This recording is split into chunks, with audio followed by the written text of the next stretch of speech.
Hello everyone, welcome to Pimpadkar Academy. और मैं हूँ असिस्टेंट प्रोफेसर रोहिणी पिंपड़कर। और आज इस वीडियो में हम बात करने वाले हैं major challenges to internal security. What is internal security, इसको हम ऑलरेडी डिस्कस कर चुके हैं हमारे प्रीवियस वीडियो लेक्चर में। और इंटरनल सिक्योरिटी से जुड़े हुए कुछ इंपॉर्टेंट बातों को भी हमने डिस्कस किया था। अगर आपने हमारा वो वीडियो नहीं देखा है सो प्लीज़ आप उस वीडियो को देखिए, जिससे आपको इस वीडियो को समझने में बहुत ज़्यादा हेल्प मिलेगी। क्योंकि ये जो वीडियो लेक्चर्स है ये हमने जीएस पेपर 3 यूपीएससी के रिगार्डिंग हमने इसको लिया है अकॉर्डिंग टू द सिलेबस। सो अगर आपको कहीं पे भी कोई डाउट है तो या फिर आपको कहीं पे भी किसी भी टॉपिक के ऊपर स्पेशल वीडियोस चाहिए है तो प्लीज़ आप हमें कमेंट्स कर सकते हैं। और अगर आपको हमारे ये वीडियोस है वो अच्छे लग रहे हैं सो प्लीज़ हमारे चैनल को सब्सक्राइब करें, लाइक करें और शेयर करें। तो देखते हैं major challenges to internal security, जिसमें फर्स्ट चैलेंज है hinterland terrorism, international and domestic. Hinterland terrorism का मतलब होता है कि ऑल अक्रॉस द नेशन, कि कोई स्पेसिफिक यहाँ पे प्लेस नहीं रहेगा कि वहाँ पे ही आपको इस तरीके का टेररिज्म देखने को मिल रहा है। या फिर ये जो टेररिस्ट होता है इसका कोई स्पेसिफिक रीज़न नहीं होता है कि why they are just acting like that, कि ये सारे के सारे ये जो टेररिस्ट की जो एक्टिविटीज़ हो रही है इसके पीछे का कुछ कारण हमको समझ में नहीं आता कि ये किस मेंटालिटी के साथ में या फिर इनका कोई क्या मोटिव क्या है, ये समझ में नहीं आता है। लेकिन फिर भी ये इस तरीके के इंसिडेंट करते हैं। तो ये सबसे बड़ा चैलेंज है इंटरनल सिक्योरिटी के लिए हमारे इंडिया के। उसके बाद number 2, Jammu and Kashmir militancy and terrorism. आपको पता है जम्मू एंड कश्मीर एक स्टेट हुआ करता था जिसे आर्टिकल 370 के अंदर बहुत ही ज़्यादा स्पेशल दर्जा दिया जाता था। जिस वजह से यहाँ पे बहुत ज़्यादा कॉन्फ्लिक्ट क्रिएट हो जाती थी या टेररिस्ट जो एक्टिविटीज़ होती थी वो बहुत ज़्यादा होती थी वहाँ पे। तो इस वजह से 5 अगस्त 2019 को इसे क्या कर दिया था, बाइफरगेट कर दिया था। और साथ ही साथ इसका जो है 2 यूटीज़ में इसे कन्वर्ट कर दिया था, जिसका नाम है जम्मू एंड कश्मीर एंड लद्दाख। लेकिन अभी भी यहाँ पे जो टेररिज्म है ये एक्टिविटीज़ कम तो हुई है, लेकिन फिर भी ये बहुत ही ज़्यादा संवेदनशील एरिया है हमारे इंटरनल सिक्योरिटी को लेकर। थर्ड मेजर चैलेंजेस हमें मिलता है इंसर्जेंसी इन नॉर्थ ईस्ट इंडिया। आपको पता है जो नॉर्थ ईस्ट इंडिया है वहाँ पे टोटल जो 7 स्टेट है वो 7 स्टेट्स और उसके अंदर इंक्लूड हो जाता है सिक्किम। ये सारा का सारा मतलब जो 8 स्टेट है ये इंक्लूड हो जाते हैं नॉर्थ ईस्ट इंडिया में, क्योंकि ये बहुत ज़्यादा हिली रीजन है और साथ ही साथ में ये रिमोट एरिया है। यहाँ पे डेवलपमेंट बहुत ही कम हुआ है, तो यहाँ से बहुत ज़्यादा और इंटरनेशनल जो बाउंड्रीज़ है जैसे चाइना को लेकर है, म्यांमार को लगकर है, और साथ ही साथ में बांग्लादेश और भूटान और नेपाल से यहाँ पे बहुत से जो कंट्रीज़ के जो लोग हैं बहुत जल्दी यहाँ पे आ जाते हैं और इंटरनल जो सिक्योरिटी है उसको डिस्टर्ब होता है। इस वजह से नंबर 4 पे है left wing extremism. Left wing extremism जो है ये बहुत ही ज़्यादा इम्पॉर्टेंट हो जाता है इंटरनल सिक्योरिटी के अकॉर्डिंग, क्योंकि बहुत ज़्यादा नक्सलिज़म की जो मूवमेंट्स होती है वो ऐसे एरिया में होती है जो लिस्ट डेवलप्ड है और बहुत ही पुअर जो लोग होते हैं वो इनके इन्फ्लुएंस में बहुत जल्दी आ जाते हैं। तो इस वजह से इंटरनल सिक्योरिटी को लेकर बहुत ज़्यादा खतरा क्रिएट हो जाता है। और बहुत से ये जो अटैक्स होते हैं ये स्पेशली वहाँ की जो मिलिट्री होती है या पुलिस फोर्स होती है उसके ऊपर होते रहते हैं। नंबर 5 है organise crime and its nexus with terrorism. Organise crime आज इसमें एक और नया नाम जुड़ चुका है, वो है अर्बनाइज्ड नक्सलिज्म इसे कहा जाता है, जिसमें बहुत ही ऑर्गेनाइज्ड वे से मॉब लिंचिंग को बहुत ही अच्छे से अंजाम दिया जाता है। इसमें माफियाज जो लोग थे वो तो आते ही है, जिसमें स्मगलिंग वगैरह वो करते हैं, लेकिन साथ ही साथ में नई बहुत सी चीज़ें इसके अंदर इंक्लूड होते जा रही है। तो ये बहुत बड़ा चैलेंजेस क्रिएट करती है इंटरनल सिक्योरिटी को। 6 है कम्युनलिज्म। देखिए ये कम्युनलिज्म वर्ड है, कम्युनिज्म नहीं है। कम्युनिज्म एक अलग एक आइडियोलॉजी का पार्ट है। जब हम पॉलिटिकल साइंस को कवर अप करेंगे या फिर फर्स्ट जो जीएस पेपर है उसको जब हम कवर करेंगे तो इसके ऊपर वीडियो लेकर आएंगे। अभी आप देखिए कम्युनलिज्म ये जो वर्ड है, इसमें जो हमारे इंडिया में जो वेरियस रिलीजन के लोग रहते हैं तो उनके अंदर टेंशन्स क्रिएट होती है, तो वो भी बहुत बड़ी सिक्योरिटी इशू हो जाता है। नंबर 7 पे है caste and ethnic tensions. Various caste के लोग इंडिया में रहते हैं और साथ ही साथ में कई बार इनके अंदर जो टेंशन्स देखने को मिलती है, रियॉट्स होते हैं, बहुत ज़्यादा दंगे होते हैं, तो ये इंटरनल सिक्योरिटी के लिए बहुत ही डिस्टर्बेंस क्रिएट करते हैं। 8 नंबर पे है रीजनलिज्म एंड इंटरस्टेट डिस्प्यूट्स। बहुत ही ज़्यादा आपको पता है कि ये जो 28 स्टेट तो है ही इंडिया में, साथ ही साथ उनके अंदर भी नए स्टेट की डिमांड होती है या फिर कई स्टेट होते हैं कि पर्टिकुलर रीजन को लेकर उनके अंदर कॉन्फ्लिक्ट क्रिएट होते हैं, जैसे कि बेलगाम को लेकर कर्नाटका और महाराष्ट्र की गवर्नमेंट आमने सामने आपको देखी जाती है। साथ ही साथ में हम देखते हैं कि बहुत से वाटर डिस्प्यूट्स हैं, जैसे कि कावेरी नदी के ऊपर बहुत बार क्या होता है कि कॉन्फ्लिक्ट्स क्रिएट हो जाते हैं। तो ये सारे के सारे इंटरनल सिक्योरिटी के हिसाब से भी बहुत ज़्यादा चैलेंजिंग हो जाता है। Cyber crime and cyber security, देखिए ये मॉडर्न प्रकार का एक प्रकार से एक क्या है, ये वार है जिसमें क्या होता है, जो क्रिमिनल होता है वो दुनिया के कहीं भी किसी भी कोने पर बैठकर किसी भी सिविलियन को क्या करता है, अटैक करता है और उनको पकड़ पाना भी थोड़ा क्या हो जाता है, मुश्किल हो जाता है या फिर नामुमकिन सा हो जाता है। तो ये भी इंटरनल सिक्योरिटी के हिसाब से बहुत ही ज़्यादा चैलेंजिंग है। नंबर 10 पे है बॉर्डर मैनेजमेंट। देखिए इंडिया की जो बॉर्डर्स है वो बहुत ही, क्योंकि ऐसे रीजन में भी बॉर्डर्स है जहाँ पे बहुत ही इनह्यूमन कंडीशन को हमें देखना पड़ता है हमारे आर्मी को, तो वहाँ की सिक्योरिटी बहुत ही इम्पॉर्टेंट हो जाती है। तो इस वजह से इंटरनल सिक्योरिटी को अगर वहाँ पे कुछ भी अगर सिक्योरिटी की तरफ ध्यान नहीं देंगे तो इंटरनल सिक्योरिटी वहाँ से अफेक्ट होती है बहुत ही बैडली।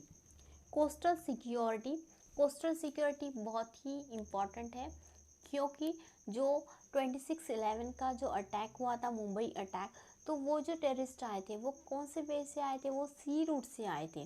तो जो कोस्टल सिक्योरिटी ये बहुत ही अच्छी होना हमारे इंडिया के लिए बहुत ही ज़्यादा इम्पॉर्टेंट है।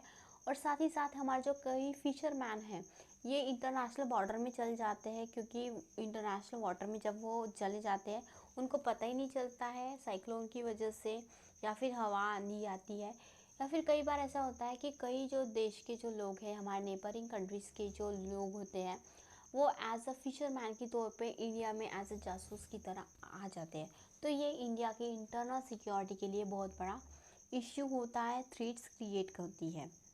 तो ये सारे के सारे चैलेंजेस हैं, इसको हम बहुत ही अच्छे से डिस्कस करेंगे अभी। नंबर 1 पर है hinterland terrorism and international and domestic. Hinterland terrorism is the terrorism that is spread all across the hinterland of the country. Such terrorist acts have taken place all over India without any specific reason. देखिए without any specific reason ये all across the India क्या करते हैं, activities को अपने करते हैं। कहीं पे भी बॉम्ब अटैक कर देंगे, कहीं पे भी कुछ भी आतंक क्रिएट कर देते हैं इस तरीके से, और इनका कोई स्पेसिफिक रीज़न भी नहीं होता। The 1980s witnessed the growth of the terrorist movements in Punjab, aided and abetted by a hostile neighbor. The 1990s saw the beginning and militancy in Kashmir, which has become a pan-India phenomenon with the onslaught of international terrorism in the hinterland during the past decade. हमने जो past decade में देखा था बहुत ज़्यादा terrorist की जो activities हमने देखी थी पंजाब में, और साथ ही साथ में जब हम कश्मीर में देखते हैं तो इसको जो हेल्प करता है, जैसे खालिस्तान की जो मूवमेंट या फिर डिमांड उठती है तो इसको हेल्प कहाँ से किया जाता है, तो हमारे जो नेबर जो हमारी कंट्री है जो बहुत ही ज़्यादा क्या करते हैं, इन सब कामों में इन्वॉल्व होती है और उनको हेल्प करती है, और इस वजह से हमारी जो इंटरनल सिक्योरिटी होती है इसके लिए एक चैलेंज क्रिएट हो जाता है। नंबर 2 के ऊपर है Jammu and Kashmir militancy and terrorism. Independence for India came with the some inherited problems related to internal security, the issue of accession of the state of Jammu and Kashmir to India also came with its own set of problems related to our internal security. देखिए, Jammu and Kashmir आपको पता है ये जो state है, इन्होंने deny कर दिया था कि वो इंडिया में इंक्लूड नहीं होने वाले, और साथ ही साथ वो पाकिस्तान के साथ में भी नहीं जाने वाले। तो ये एक इंडिपेंडेंट स्टेट की तरह खुद को ट्रीट करने वाला था।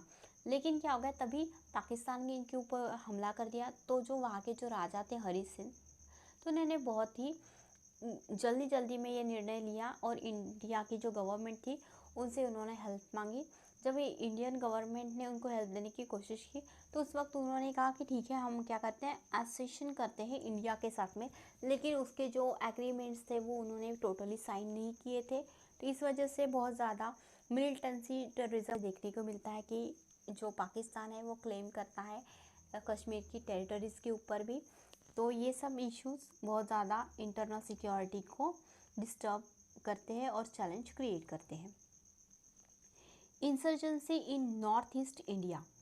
The 1950s also saw the Northeast going up in flames. When 1954 Zafu Fizo raised the banner of revolt in Nagaland and the fire spread to Mizoram, Manipur and Tripura. देखिए, ये जो झापू फिजो है ये वहाँ के नेता का नाम है, जो अलगाववादी नेता है। इन्होंने सबसे पहले नागालैंड को बहुत ही ज़्यादा उन्होंने कहा कि नहीं, हमको क्या होना चाहिए, यहाँ पे स्वतंत्र राज्य के जैसा दर्जा होना चाहिए या फिर स्वतंत्र एक स्टेट की तरह, कंट्री की तरह वो रहने वाले थे, सो कॉल्ड। तो इस वजह से वहाँ पे बहुत सारे क्या हो गए थे, बहुत ज़्यादा रिवॉल्ट हुए थे, बहुत दंगे हुए थे। तो और इसके साथ में भी इनके अंदर जो बाकी के जो स्टेट है उसके अंदर भी इसका इम्पैक्ट हमें देखने को मिला था। और अभी भी वहाँ पे मिलिट्री काम करती है, आर्मी के अंदर ये एरिया आता है, क्योंकि यहाँ पे क्या आता है, कभी भी क्या हो जाता है, रियॉर्ट्स हो जाते हैं। अभी भी आपने देखा था कि त्रिपुरा में, मणिपुर में और मिज़ोरम में बहुत ज़्यादा क्या होता है, इस तरीके की एक्टिविटीज़ को हम देखते हैं। तो ये इंटरनल सिक्योरिटी के ऊपर बहुत ज़्यादा बैडली इम्पैक्ट करते हैं हमारे इंडिया के। नंबर 4 है left wing extremism. The latter part of the 1960s saw the rise of Naxalism. At the time of independence, India was an underdeveloped country and had taken up the task of rebuilding the country. The country adopted the equitable and inclusive growth model for growth and development. But over the year, it has become evident that we have failed to many counts, and poverty, unemployment and underdevelopment prevail in the country. देखिए, जो left wing extremism है ये हमेशा, नक्सलिज्म इसे कहा जाता है, ये हमेशा इस ऐसे ही एरिया में देखा जाता है जहाँ पे डेवलपमेंट बहुत कम है, वहाँ की जो पॉपुलेशन है वो बहुत ही गरीब है, अनएजुकेटेड है, अनएम्प्लॉयड है। तो वहाँ के लोगों को बहकाना बहुत ही ईजी हो जाता है। वहाँ के जो नक्सलिज्म होते हैं, वो नक्सलाइट्स जो एरिया के जो लोग होते हैं, जो उनके जो नेता होते हैं, उनके लिए बहुत ही ईजी हो जाता है, क्योंकि ये एरिया, क्योंकि इसका प्रॉपर ग्रोथ नहीं हुआ है। और जब ग्रोथ करने के लिए कुछ पॉलिसीज़ वहाँ पर लोग लेके भी जाते हैं तो उनको भी वो लोग क्या करते हैं, बहुत ज़्यादा उसका अपोज करते हैं और उनको जो मेन स्ट्रीम में आने से रोकते हैं। तो ये बहुत ही बड़ा इंटरनल सिक्योरिटी को लेकर खतरा हो जाता है इंडिया के।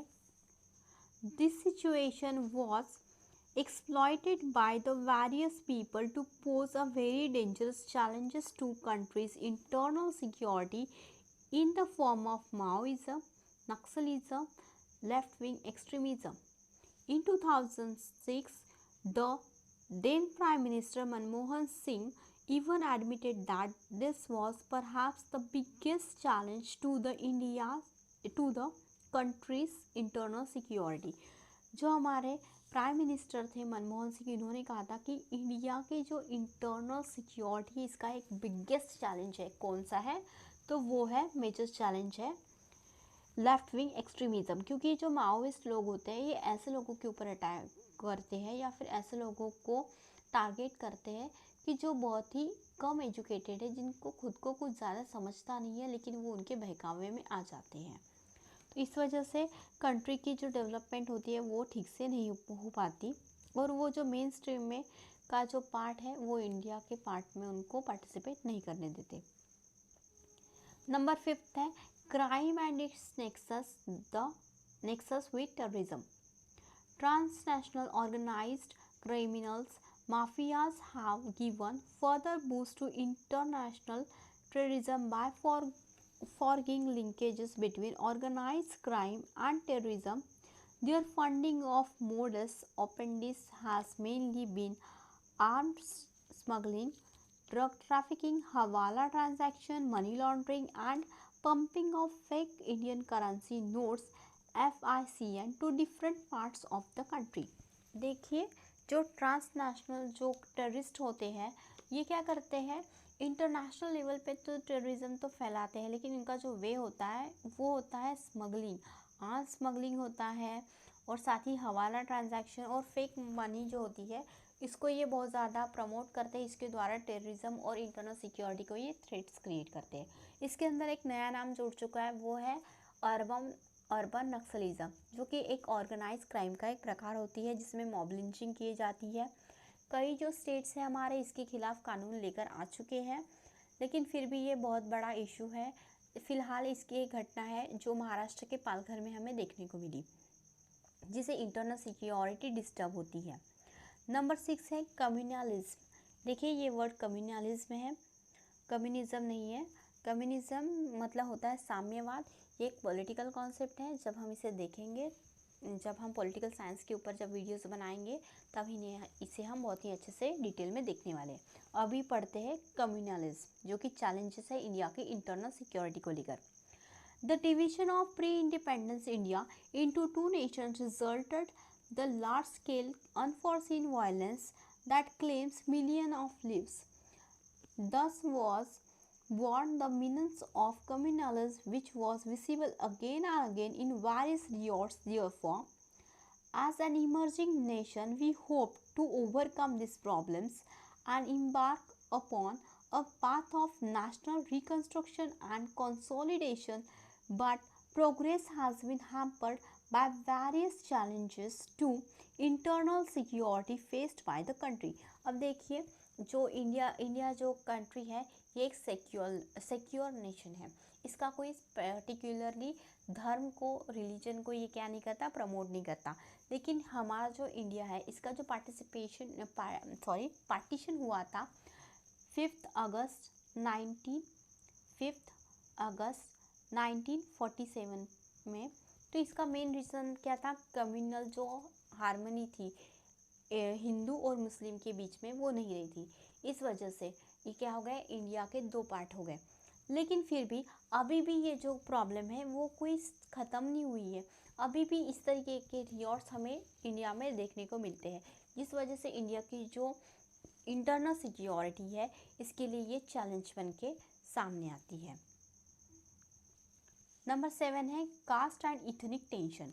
Indian society is divided into many caste and sub caste, and whole Indian population is from various ethnic groups. Apart from this, people are lived with unity in diversity।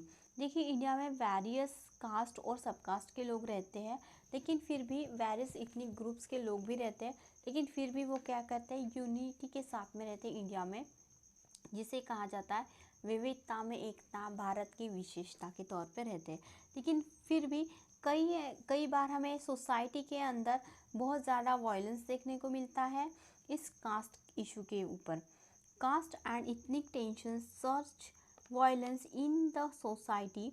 We have seen many violence incidents across the country. This create threats to our internal security, जिस वजह से कई बार हमारी जो internal security है ये भी खतरे में आ जाती है।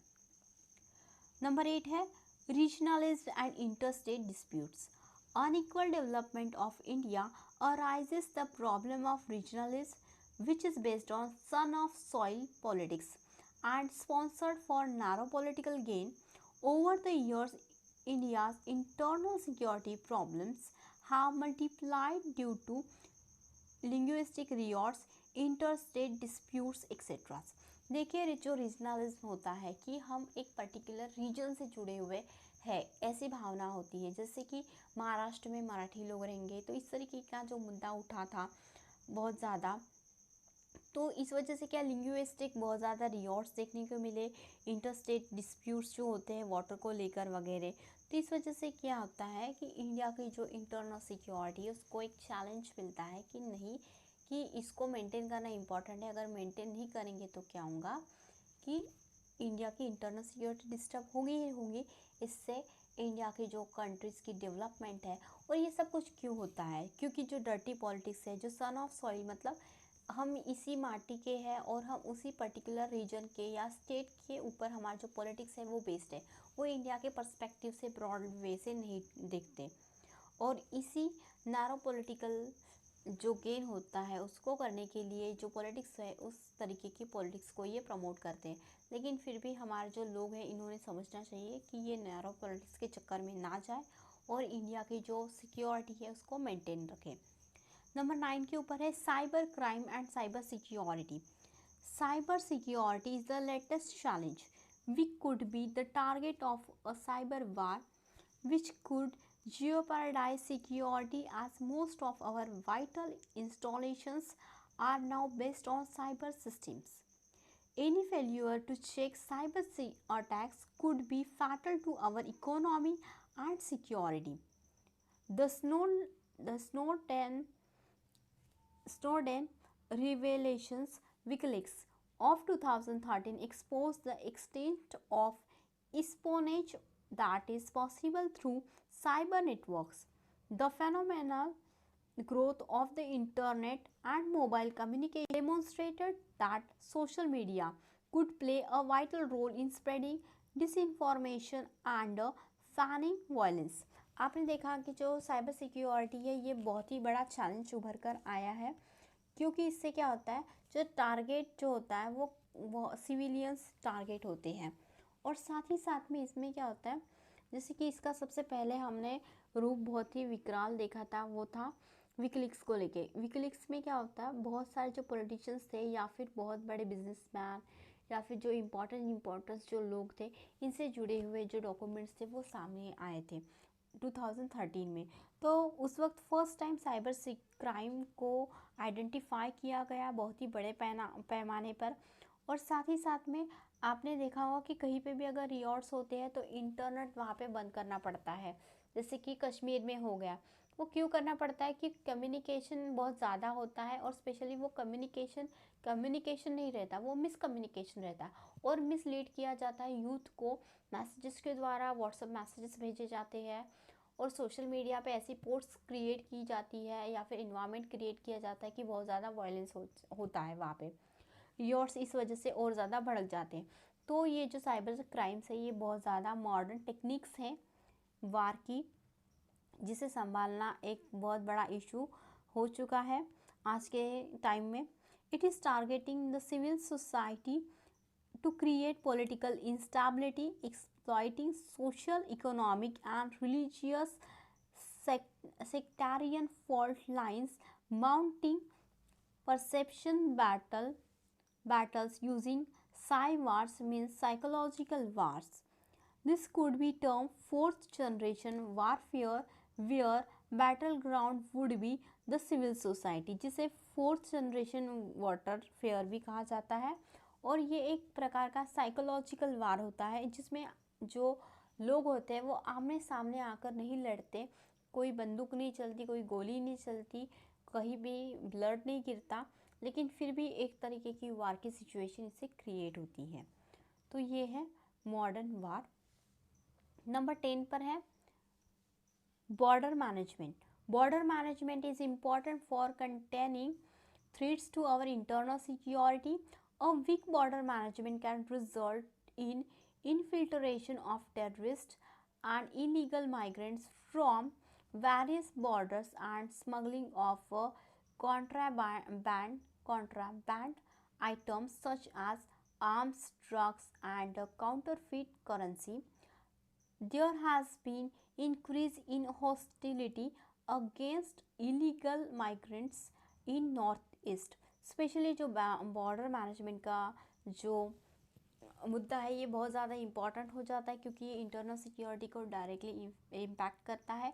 इस वजह से क्या होता है, जो टेररिस्ट होता है वो डायरेक्टली हमारे इंडिया के टेरिटरी में आ सकते हैं और कोई भी इलीगल जो एक्टिविटी है उसको वो बहुत ही इजीली कर सकता है। और साथ ही साथ में ड्रग स्मगलिंग, आर्म्स स्मगलिंग और साथ ही साथ जो फेक करेंसीज के द्वारा बहुत जल्दी से स्प्रेड आउट वो ऑल ओवर इंडिया कर सकते हैं। और इलीगल जो माइग्रेंट्स का जो इशू है ये बॉर्डर मैनेजमेंट के साथ में बहुत ज़्यादा इम्पॉर्टेंट हो जाता है, स्पेशली नॉर्थ ईस्ट इंडिया में। और लास्ट जो है पॉइंट वो है coastal security.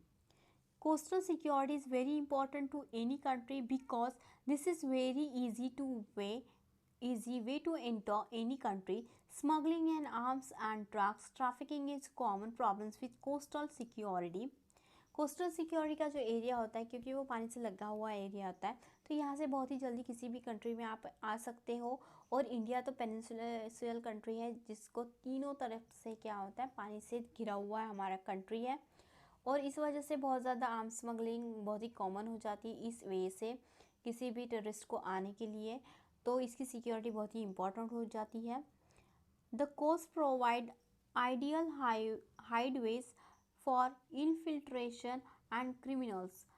In recent years the use of sea by terrorist to carry out attacks as was seen during the 1993 Mumbai series blasters and the November 2008 attack in Mumbai have also added a new dimension to the vulnerability, यहाँ पे W नहीं यहाँ पे V होना चाहिए, sorry for that, of the coastline, straying of both the Indian and Pakistani fishermen into each other's territorial waters, and their subsequent arrest has also been a perennial source of concern.